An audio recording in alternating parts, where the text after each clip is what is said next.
and welcome to the AWS Digital Bharat Masterclass. And today we are discussing cybersecurity.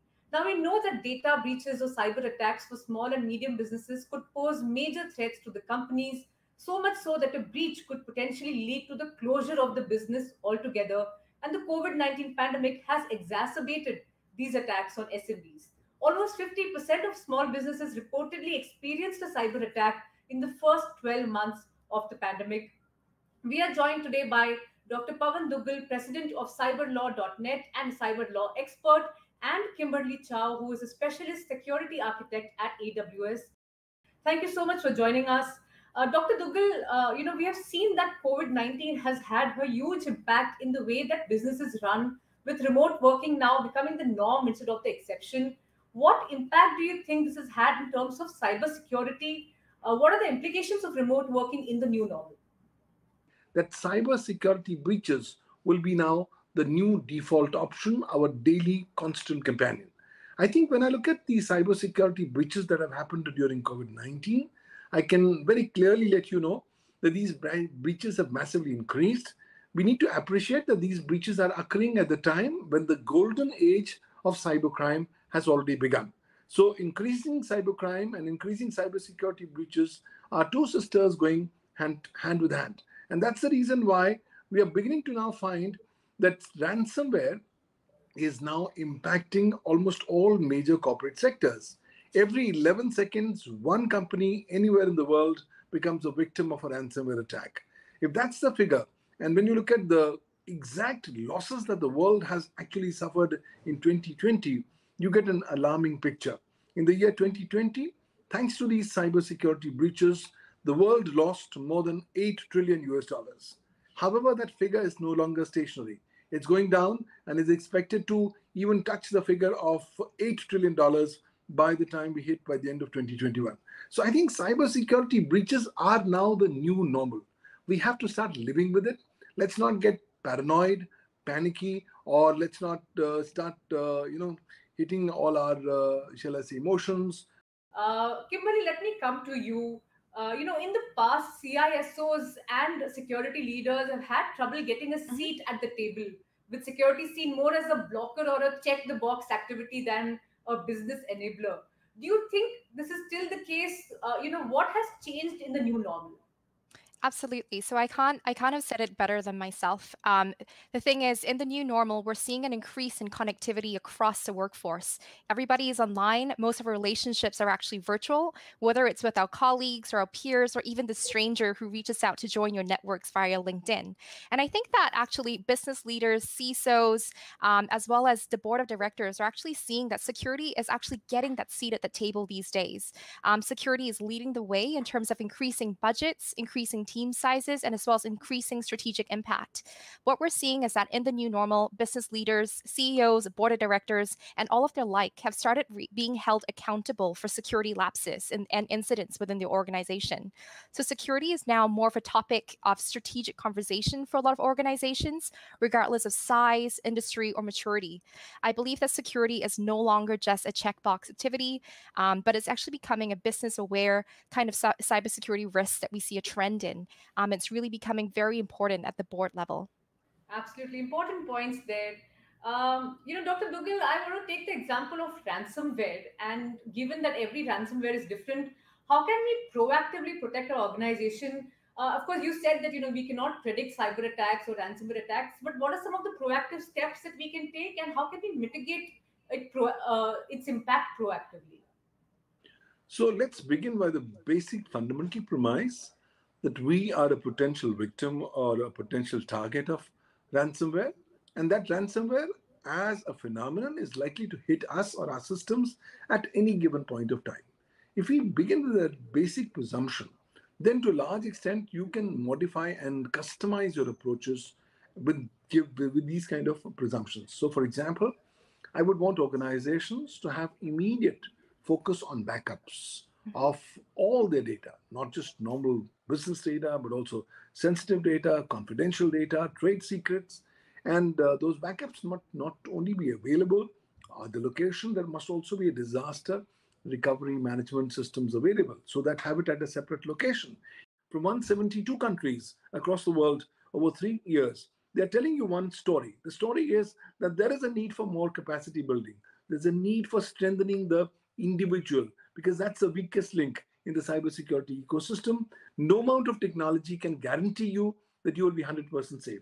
But yes, if we start empowering users, then to a large extent, we can contribute in a more concrete manner towards enhancing the cybersecurity of your organizations, your computer devices, and your electronic data. Yeah, I would also like to add to that as well. So I think encryption of data is extremely important. I touched on that slightly earlier.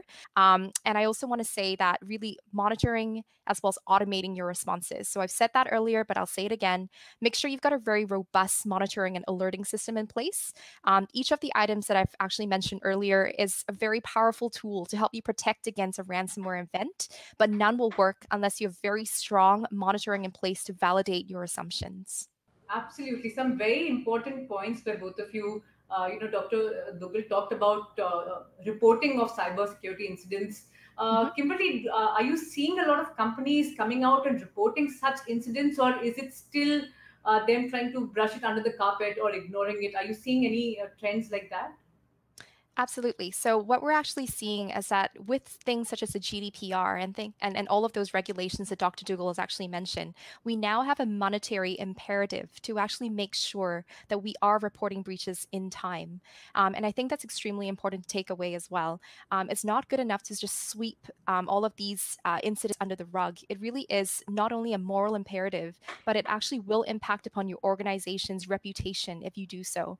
Always think about how you would do crisis communications, especially. So things such as making sure that your organization understands how to communicate in the event of a cyber breach so that you're not impacting upon your customer. It's both a more moral as well as a regulatory obligation now for you to safeguard your customers' data and, of course, to let them know whenever a breach happens. Absolutely. It's a moral obligation and also obligated by the law in several cases, like Dr. Dugal was pointing out.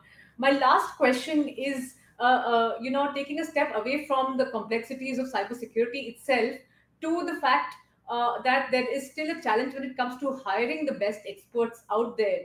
Finding quality security talent has always been a challenge. Demand is high, and there are few qualified, experienced people. Add cloud security skills to your search, and hiring managers feel that they have a next to impossible job of finding, affording, and retaining people with these critical skill sets. What are some of the actionable advice you would give to SMB owners to retain top security talent? And Dr. Dugal, maybe you can start on this. Well, I will actually say let's begin to have an open mindset. There's immense shortage of well-experienced or well-trained cybersecurity professional. So please identify what are your cybersecurity needs, and on that basis, go ahead and try to identify who could be potentially those professionals whom you could potentially want to hire. And please realize that even when you hire, there's going to be high attrition, primarily because the moment they get a bigger package or a more opportunity, they're going to walk away. So somewhere down the line, you will have to make them an integral part of your business approaches. You will have to make them equally responsible. There has to be ownership put for cybersecurity aspects. It's a good idea to constantly keep on replenishing your bloodstream. Why? Because till such time you don't get the young blood, which is going to invigorate your thought processes in terms of cybersecurity, you as an organization may not be able to go very far off. But ultimately, treat them properly, treat them with respect, and also encourage that you invest on their capacity building and trainings. Kimberly, your thoughts on what SMBs should do to attract the best cybersecurity professionals out there and to also retain them. Like Dr. Dugal said, there is high attrition levels these days when it comes to such talent. I really like what Dr. Dougal said about thinking broader. So think about our adversaries, right? What life experiences, what backgrounds do they have? We don't know. It's really that diverse mix of people from all walks of lives, from virtually anywhere on the planet. They might have very different motivations, be it political, ideological, or criminal.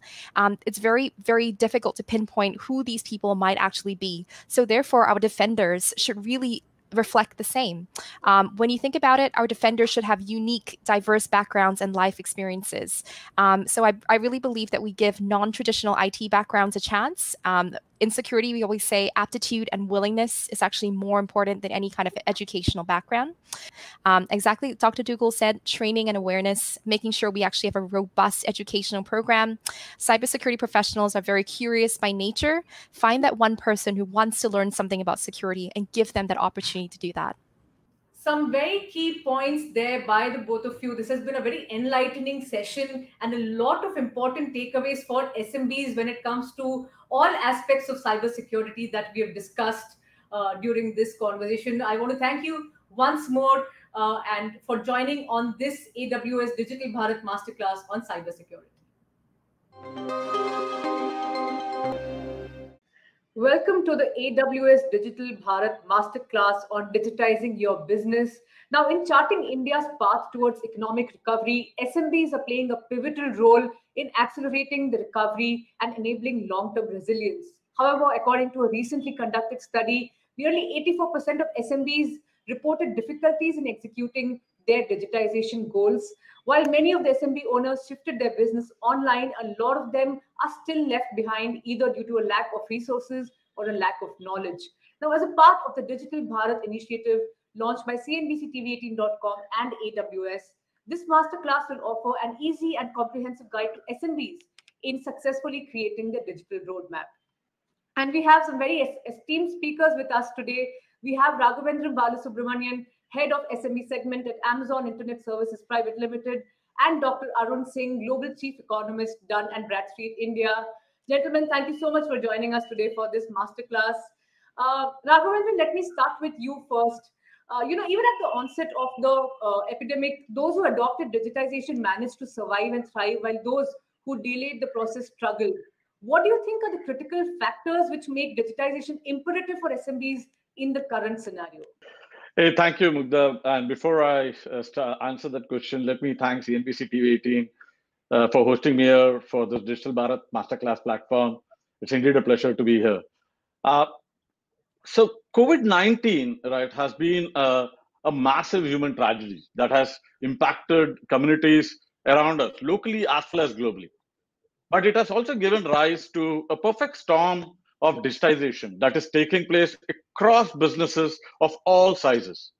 I'm observing two patterns emerge in terms of impact on businesses.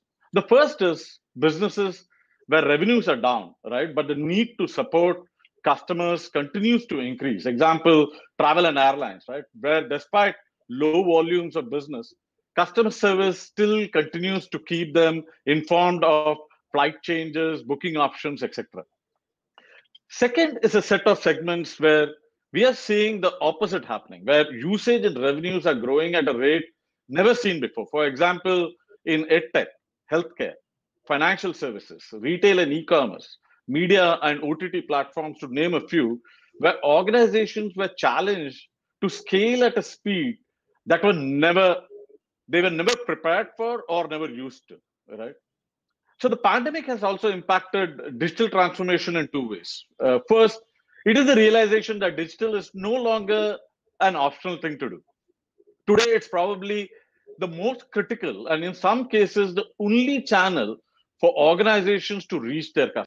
Rapidly evolving digital first preference of end customers, government-driven regulations and compliance requirements, prevalence of SMB first software as a service applications, and the onset of modern technology offerings like analytics, like artificial intelligence and machine learning. So it is increasingly becoming clear that SMBs, to be successful, technology adoption and digitization are a business imperative.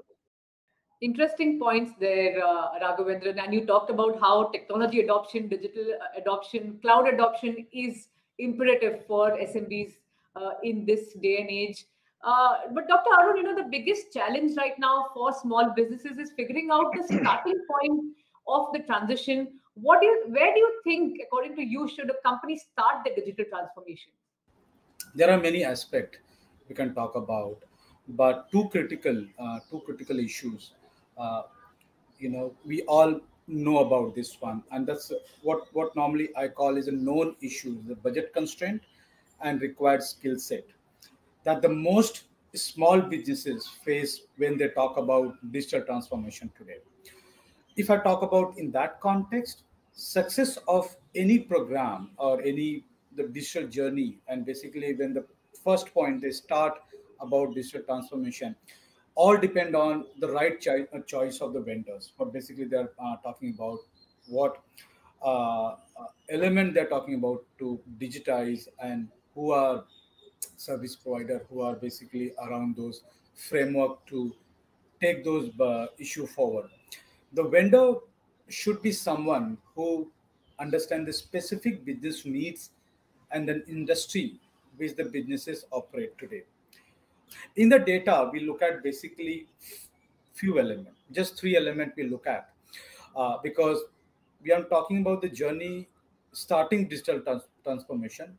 Before that, we have a data, but before that, there are some element we have to talk about. We have to think about it. That's basically three common requirements to master the data you have. That's one, the structure.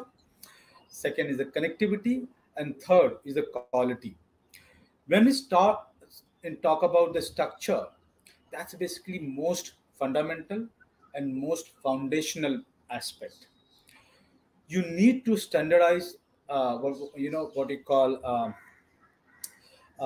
data structure, and the business model around that one, which means all your relationship related to entities, your vendor side and your customer side, are basically relying on four objects. One is the entity and its own identifier, its hierarchies, its location, and its role.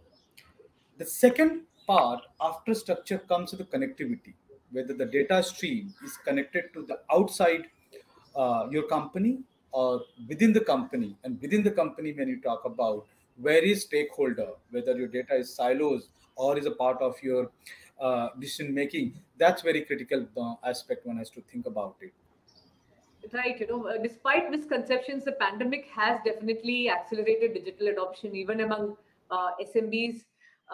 Mr. Raghavendran, while we are generally talking about cloud and technology and digital transformation, I want to ask you specifically about AWS. What are some of the initiatives that AWS has undertaken to enable digital transformation for SMBs? So this is one of my favorite questions, right? And as I get to inform and discuss about the various initiatives we are undertaking as AWS. So in January of 2020, Amazon announced an investment of almost $1 billion to digitally enable 10 million SMBs, enable e-commerce exports worth $10 billion, and create 1 million additional jobs in India by 2025. And the company is on the track to fulfill these commitments, right? As AWS, we are proud to be part of this commitment by becoming the direct or indirect platform of choice for SMBs as they embark on their digital transformation journey. In line with this mission, we have rolled out the AWS India SMB Digitization Initiative with attractive bundles and programs for SMBs to adopt cloud technology at scale. Arun, how should SMBs ensure a seamless transition, and what are the crucial factors they need to focus on while building their digital strategy? The SMB has to take care of these keywords development across the various platform to target their account, to target their prospect. And that's how I think they can use online platform to better connect, which was slightly costly and then time consuming during the offline mode, which means of the cost, the time, all can be eliminated in the online mode. So I think those four strategy, those four action point, what SMB is doing, that will be beneficial to them when operating in online mode. Interesting points there, and I think we've covered the whole gamut, right from the misconceptions around digitization to the starting point for digital transformation, how the transition should be, and finally, what are some of the digital tools for digital marketing. So interesting masterclass there, definitely on digitizing your business. I want to get some closing remarks from you. Mr. Raghavendran, why don't you start with some closing remarks? Now, I would like to leave our audience with just 3 key messages. Technology adoption can accelerate your business goals and provide you a significant competitive edge. Digital SMBs will lead the march in making Bharat truly Atmanirbhar. Cloud is the new normal and makes technology easier, faster, and cheaper to adopt. It helps you to innovate at a much faster pace, providing you a clear edge over your local and global competitors. And as AWS, we would like to partner with you on your digitization journey as you embrace cloud to innovate and drive customer delight. Thank you, Mr. Raghavendran. Dr. Arun, any closing remarks from you? So I think need of the hour is the digital transformation, digital adoption, and taking out all those misconceptions we had towards this journey, towards the digital transformation. Because I think that's going to stay here. That's a new normal. It's better that we are part of those journey to get a maximum benefit and maximum leverage around that. There's many research. I don't have to talk about that. There's a benefit about the digital transformation. Thank you. Dr. Arun and Mr. Raghavendran, thank you so much for your words, and we hope that this masterclass is useful for businesses looking to transform. But with that, it's a wrap on this masterclass of the Digital Bharat initiative launched by CNBC-TV18.com and AWS. Thank you for watching.